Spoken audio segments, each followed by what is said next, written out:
Je suis avocat de formation et j'ai une spécialisation en droit des affaires. Et dans la section droit des affaires, j'ai commencé en pratique il y a 15 ans dans le secteur de la propriété intellectuelle, notamment la protection du droit d'auteur. Le BHDA, dans le cadre de sa mission, au mois d'août 2018, a fait un appel d'offres justement pour déléguer une partie de sa fonction, qui est de protéger les droits d'auteur. Et nous avons constitué avec d'autres professionnels un consortium par le cabinet d'avocat Alexa, qui a proposé et a répondu à cet appel d'offres pour mettre en place un système de gestion collective des droits d'auteur en Haïti. Principalement, c'est quoi un système de gestion collective? C'est un système qui est là pour enregistrer et protéger les œuvres des auteurs et s'assurer que les utilisateurs de ces œuvres payent les auteurs, compositeurs de ces œuvres. Le thème de ce salon, comme je vous l'ai dit tout à l'heure, parle de la protection de la propriété intellectuelle comme moteur de développement économique. Donc il faut se demander, y a-t-il une économie de la propriété intellectuelle? C'est la première chose à vous demander. Est-ce que le droit d'auteur, est-ce qu'il y a une économie derrière le droit d'auteur? Est-ce que ça vaut la peine d'investir votre temps, d'aller étudier, d'aller faire des cours de droit, de vous spécialiser en droit d'auteur? Est-ce qu'il y a un intérêt économique, pécunier, à ce que l'auteur puisse avoir ses droits protégés par une institution? Donc cette question, il faut vraiment savoir quelle est la base économique de l'utilisation des œuvres de la culture haïtienne en général. Je n'ai pas trouvé de réponse à cette question, une réponse claire, mais je propose une réflexion pour déterminer quelle est la quantité d'argent, quel est le marché économique qui existe en matière de culture, en matière de produits culturels haïtiens. Y a-t-il une industrie culturelle haïtienne? Et si oui, quelle est sa valeur? Et nous avons fait des estimations, puisque là, on n'a pas d'études précises sur le montant, le marché de la culture haïtienne, mais nous avons fait des estimations avec des corrélations que nous avons pris des données disponibles sur les données économiques nationales et internationales, et nous avons fait des analyses comparatives par rapport à quelle est la quantité d'argent qu'un citoyen lambda dans l'industrie culturelle, comment il consomme par année, combien d'argent il consomme par année. Aux États-Unis, le bureau du census qui fait chaque année des estimations sur le profil des ménages américains nous dit que les ménages américains dépensent en moyenne 18% de leurs revenus dans les loisirs. 18% de leurs revenus, c'est dans les loisirs. Donc, pour pouvoir vous proposer une réflexion sur l'évaluation de la culture haïtienne, j'ai dit d'abord, prenons notre diaspora comme premier bassin de consommateurs de produits haïtiens. C'est la diaspora qui va payer le billet d'avion une fois par année pour venir dans les festivals d'été.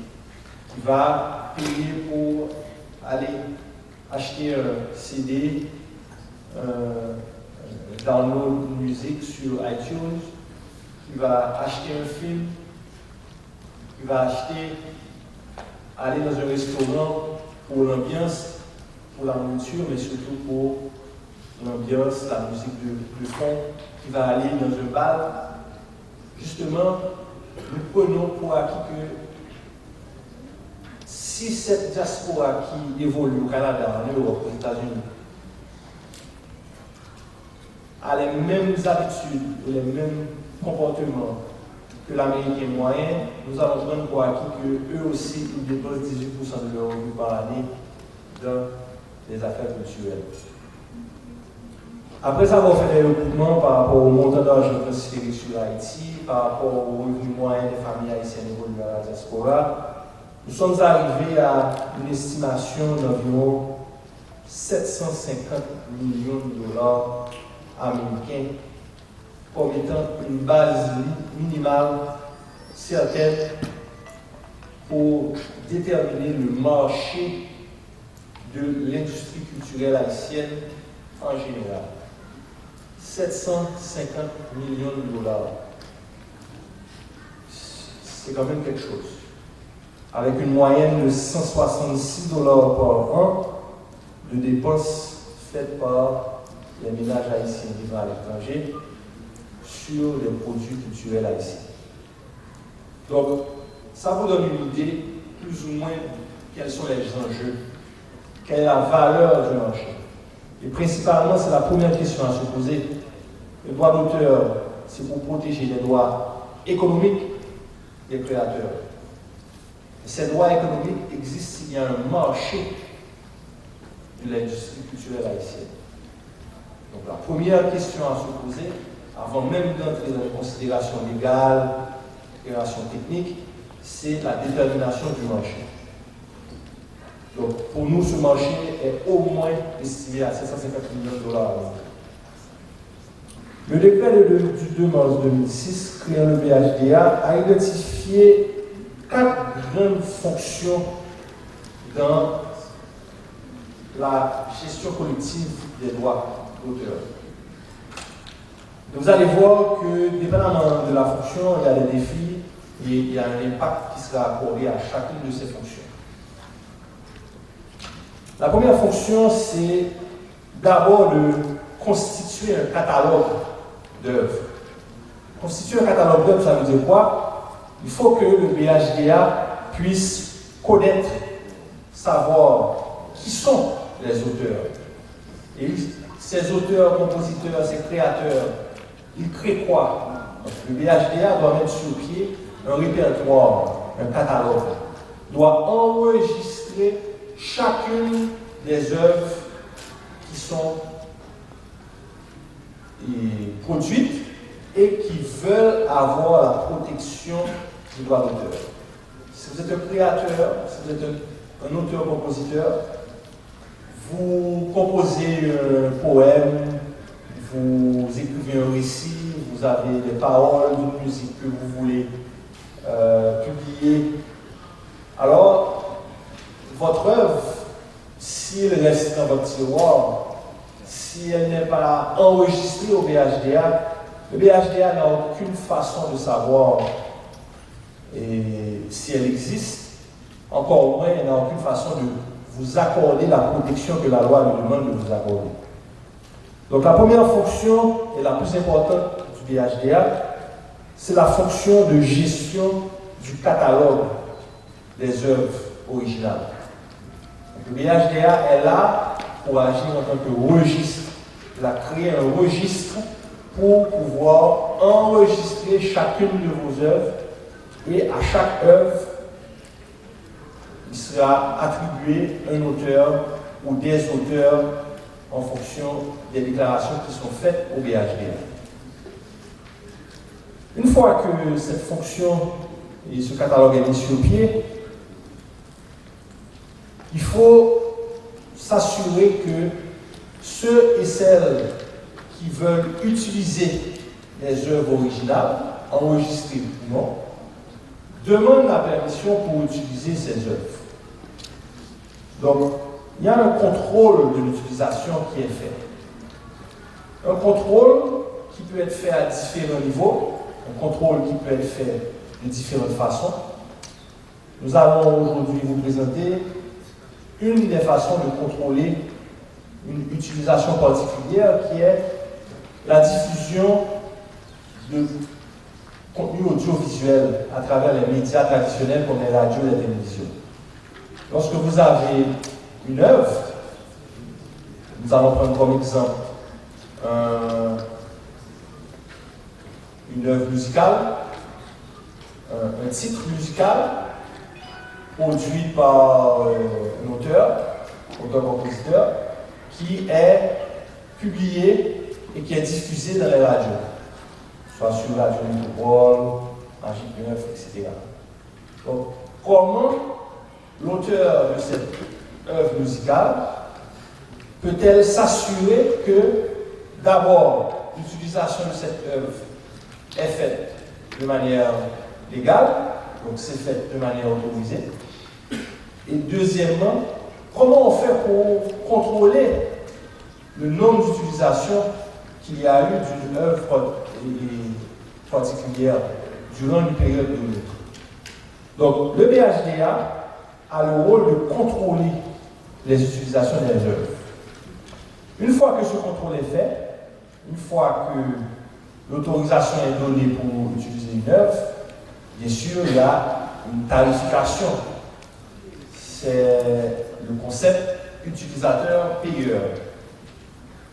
Qui veut utiliser une œuvre originale, non seulement doit demander l'autorisation de son auteur, mais aussi doit payer la redevance fixée par le BHDA pour cette dite utilisation. Donc le BHDA, la troisième fonction principale du BHDA, en sa qualité de société de gestion collective, c'est la perception. La perception, c'est vous touchez le tarif qui est applicable aux mains des utilisateurs des œuvres. Une fois que vous avez récupéré ces montants, ces tarifs, à ce moment-là, vous devez répartir, c'est-à-dire vous devez redistribuer ces montants aux auteurs-compositeurs qui ont été déclarés et qui sont propriétaires intellectuels et qui sont propriétaires de l'œuvre. Donc le BHDA aura un rôle de répartition, de distribution des œuvres. Donc les quatre principales fonctions que j'aimerais souligner, c'est la fonction de gestion, la fonction de contrôle, la fonction de perception et celle de répartition. Afin de rendre effective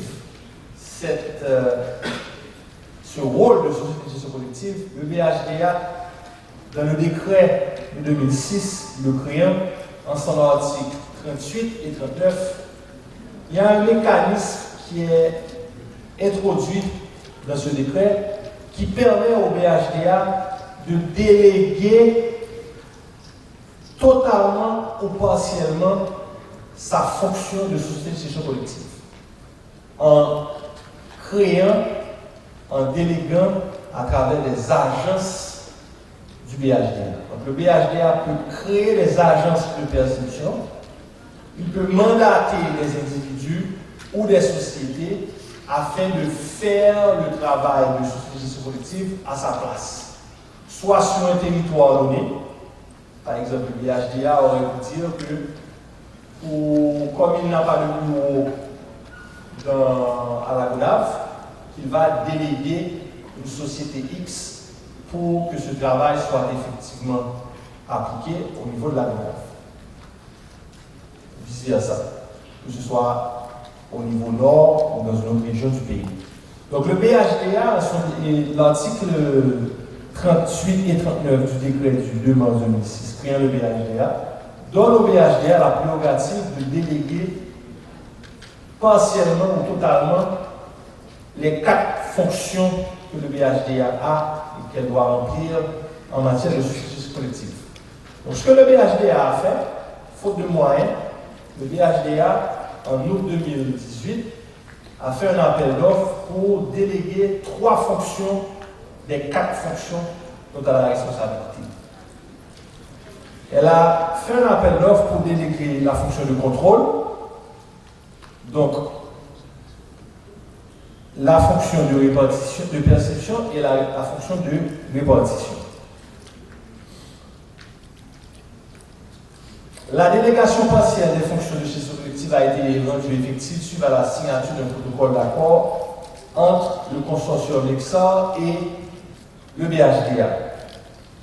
En fin de compte, afin d'assurer qu'il y ait une viabilité au niveau des industries créatives, qu'il y ait une circulation des revenus pour les auteurs-compositeurs, que les revenus ne soient pas bloqués au niveau des diffuseurs et utilisateurs, qu'il y ait un cycle pleinement effectif. À ce moment-là, le BHDA a délégué cette autorité au consortium. Lexar, qui est un cabinet d'avocats spécialisé en droit d'auteur, a monté ce consortium et nous avons retenu les services d'autres entreprises spécialisées, nommément Matrix Media et ITP, qui sont deux sociétés de technologie d'information, l'une spécialisée dans le paiement, dans la distribution du paiement électronique, et la deuxième spécialisée dans le contrôle, l'enregistrement de zones radiophoniques et télévisuelles. Comment ça se passe dans les faits? Comment faire ce processus de contrôle, de veille médiatique? D'abord, il faut capter et numériser tous les signaux de diffusion de contenu audiovisuel. Il faut enregistrer chaque émission de radio, chaque signal de télévision à travers le territoire haïtien. Que ce soit les radios de la capitale, que ce soit les radios de télévision de la province. Donc, vous comprenez que ce n'est pas une tâche facile. Il faut que vous ayez la capacité d'enregistrer chaque émission de radio 24 sur 24, 7 sur 7, pour s'assurer que s'il y a une musique, s'il y a une œuvre qui est jouée, eh bien, on peut détecter que cette œuvre est jouée à telle heure. La manière la plus simple et imagée à vous le présenter, c'est d'avoir quelqu'un assis devant un poste radio, une plume, un bloc-notes dans la main, à écouter chaque émission, chaque musique et en prendre en note chaque musique qui est passée à telle heure que cette musique est passée. C'est quasiment une tâche impossible à effectuer de manière manuelle. Donc, il y a des systèmes qui ont été développés, justement, des systèmes spécialisés que nous avons mis sur pied grâce à cette expertise que nous avons obtenue au niveau de Matrix et de l'ATP. Il y a des systèmes qui sont là pour enregistrer les fréquences radio et télévision et détecter automatiquement chaque œuvre qui est référencée dans une base de données. C'est-à-dire, si vous avez une copie d'une œuvre originale, d'un titre original, et que vous la stockez dans une base de données, le système est capable de déterminer si à travers les diffusions radio et télévision, ce fichier, cette œuvre a été joué comment? Par la reconnaissance de l'empreinte digitale. De la même façon que vous avez une empreinte digitale, chaque empreinte digitale de chaque personne est unique, eh bien, vous saurez que chaque musique, chaque œuvre audiovisuelle est unique puisqu'elle a une empreinte numérique unique. Il n'y a jamais deux œuvres pareilles. Quelle que soit la différence minime qui puisse exister entre deux œuvres, il y aura toujours une différence et il y a la capacité de déterminer une empreinte numérique pour chaque œuvre. eh bien, ce sont ces empreintes numériques qui sont cataloguées par notre société et qui sont enregistrées dans une base de données que nous surveillons et nous contrôlons, qui doit être, les œuvres sont jouées à travers la télévision et les radios. Donc, la veille médiatique se fait grâce à l'installation de capteurs d'ondes, radio, télévision sur tout le territoire. D'abord, il faut capter et numériser tous les signaux audiovisuels. Ensuite, une fois que vous avez capté et numérisé tous les signaux, il y a tout un processus administratif de perception des droits d'auteur. D'abord, l'auteur doit s'enregistrer. La première étape, c'est que les auteurs-compositeurs s'enregistrent au VHDA. Ils donnent une copie de leur œuvre sous format digital. Cette œuvre est enregistrée, elle est numérisée et nous est donnée pour que l'on puisse capter l'empreinte digitale de cette œuvre. Une fois que l'empreinte numérique est enregistrée, elle est dans la base de données. Maintenant, tout le balayage des ondes radio-téléphoniques et radio-télévision pourra capter les œuvres qui sont dans notre base de données. Une fois que les œuvres sont détectées, le système nous donne un rapport de diffusion et avec ce rapport de diffusion, nous calculons les droits à payer par les diffuseurs, les factures sont envoyées. Une fois que les factures sont envoyées, il y a un suivi administratif qui est fait avec les diffuseurs pour le paiement des factures. Les factures sont collectées, les montants sont collectés, les redevances sont collectés. Il y a ensuite une répartition aux auteurs, aux propriétaires et aux droits qui ont des droits attachés à l'utilisation de ces œuvres. En fin de compte, ce processus, je vais essayer de le simplifier. Qui est assujetti à la perception? Ce n'est pas simplement les radios, les propriétaires de médias, les propriétaires de radio, de télévision.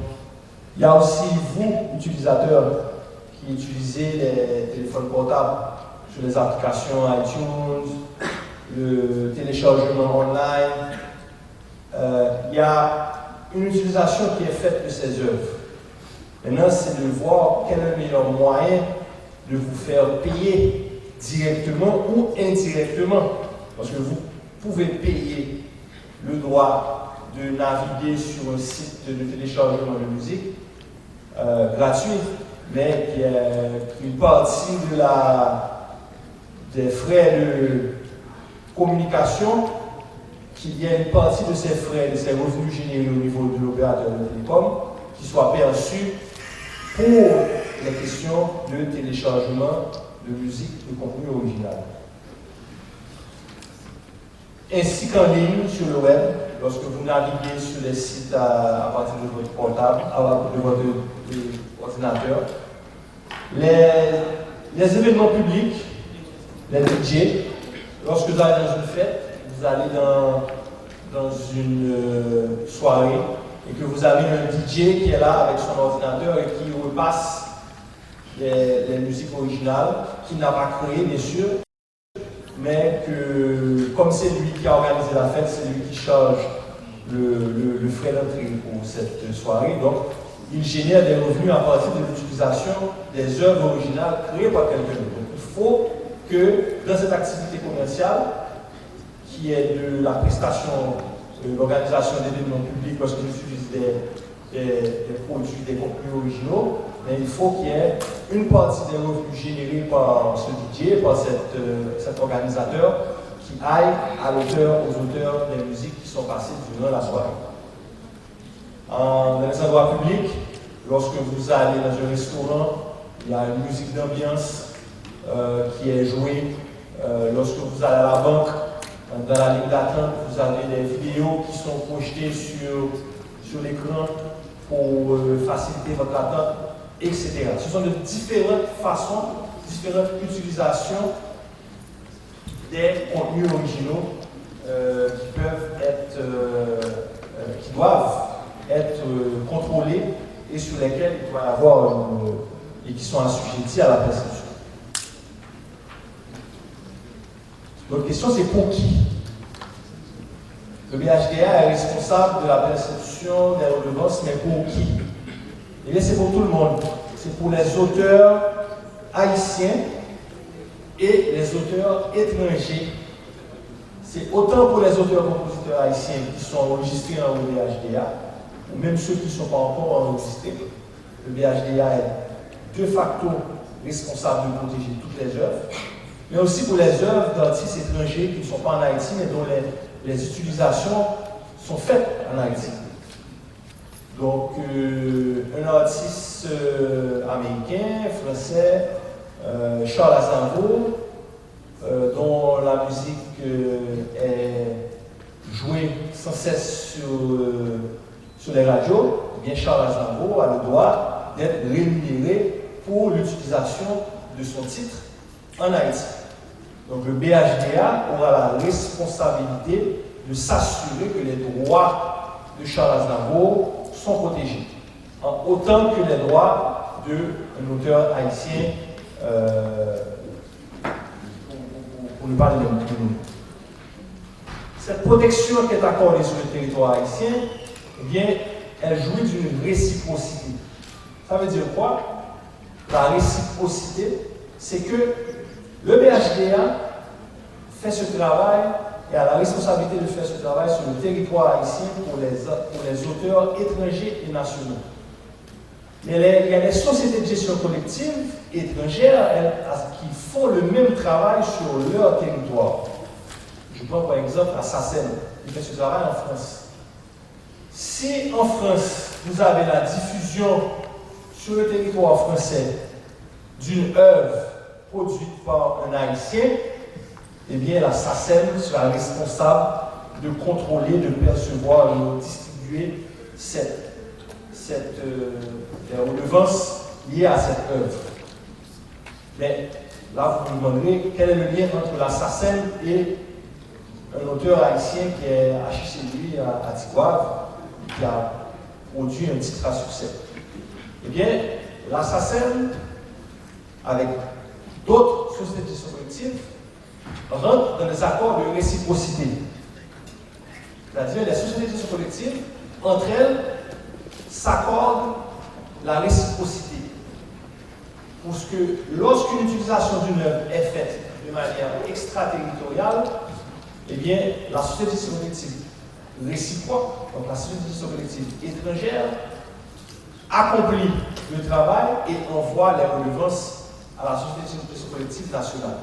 Dans le cas de la SACEM et du BHDA, les utilisations faites en France de produits, d'œuvres originales d'auteurs haïtiens seront collectés, perçus par la SACEM et envoyés au BHDA pour être ensuite redistribués par cet auteur-compositeur qui se trouve en Haïti.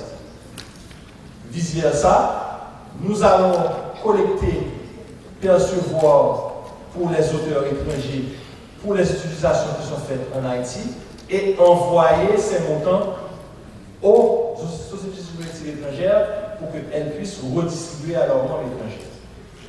Donc, le principe de réciprocité est un principe extrêmement important pour que vous compreniez, qui fait en sorte que et les auteurs étrangers et les auteurs haïtiens ont cette protection sur le territoire.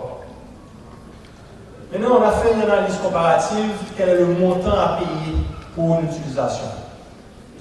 Et afin de déterminer un tarif qui est équilibré, il ne faut pas qu'on soit trop cher, il ne faut pas qu'on soit trop bon marché. On a fait une évaluation, une étude comparative par rapport à les pays de la région, par rapport à les pays avec lesquels nous avons notre diaspora et des relations économiques, des relations culturelles. Eh bien, les États-Unis, le Canada, la France, l'Afrique, l'Amérique latine, plus ou moins le standard de la tarification est exprimé par